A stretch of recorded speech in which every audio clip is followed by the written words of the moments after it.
नमस्कार। आप सबका फिर से एक बार स्वागत है मेरे चैनल पे। आज एक नई कहानी लेके आई हूँ। कहानी का शीर्षक है रणनीति का सबक। राजनीति में सबसे ज़्यादा जो प्रसिद्ध हैं उनका नाम है चाणक्य। चाणक्य चंद्रगुप्त के सलाहकार थे। तो आज मेरी कहानी चंद्रगुप्त मौर्य और चाणक्य के ऊपर है।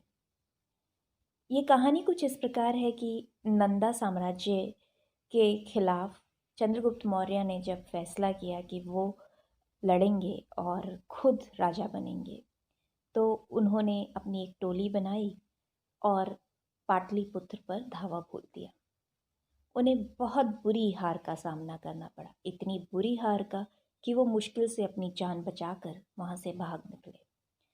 मारे मारे फिरते फिरते वो एक ऐसे गांव में पहुँचे जहाँ ज़्यादा लोग नहीं थे और कोई असल में ना चाणक्य को पहचानता था ना चंद्रगुप्त को।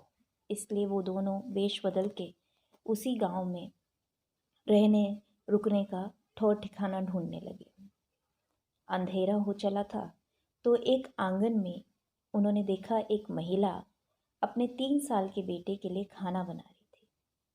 वो लोग भी भूखे प्यासे थे, तो उस महिला के पास जाकर उन्होंने विनती की कि क्या वो उनके आंगन में ठहरने के लिए बंदोबस्त कर सकती है।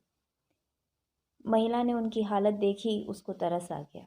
उसने अपने बेटे के साथ ही उनको बिठा दिया और कहा, चलो तुम लोग भी रात्रि भोज कर लो। मेरे पास ज़्यादा कुछ नहीं है, पर जो रूखी सूखी मैं अपने बेटे को खिला रही हूँ वो तुम भी खा लो। भूखे प्यासे के लिए तो रोटी खाने वाला भी अमृत होता है। वो दोनों बैठ गए और बैठ के जैसे ही खाने लगे, वैसे ही अचानक से पास बैठा बच्चा चिल्ला के रोने लगा।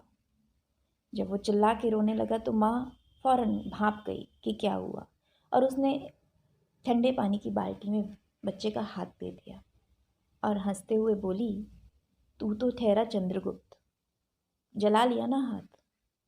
चंद्रगुप्त अपना नाम सुनते ही चौंक पड़ा। उसने फौरन चाणक्य की तरफ देखा। दोनों ही असमंजस में थे कि चंद्रगुप्त और ये बच्चा। दोनों ने एक दूसरे से इशारों इशारों में सलाह की और फिर उसके बाद चाणक्य ने कहा, माई, ये बच्चा चंद्रगुप्त कैसे हुआ? उसने कहा, जो चंद्रगुप्त ने किया इसने भी तो वही किया। कहते, कैसे? रोटी के बीच में गर्म भाप को इसने निकालने के लिए सबसे पहले हाथ मारकर अपना हाथ जला दिया। इसी तरीके से चंद्रगुप्त ने नंदा साम्राज्य को हराने के लिए सबसे पहले पाटलिपुत्र पर ही धावा बोल दिया। पाटलिपुत्र साम्राज्य की राजधानी है।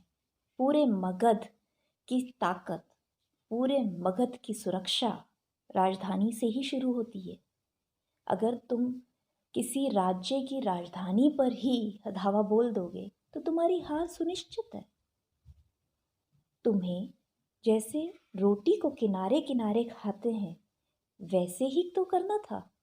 ये बात इतना बड़ा राजनीतिज्ञ चाणक्य समझा नहीं सका चंद्रगुप्त को। चाणक्य सोच में पड़ गया। पहली बार एक महिला ने चाणक्य की चाणक्य नीति को धता बताया था।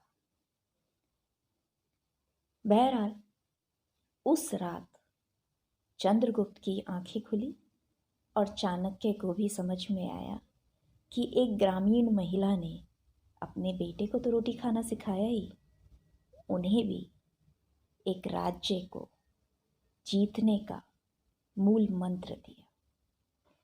और उसके बाद उन्होंने फिर से अपनी टोली बनाई और धीरे धीरे गांव-गांव जीतकर अंततः मगध पर विजय पाई।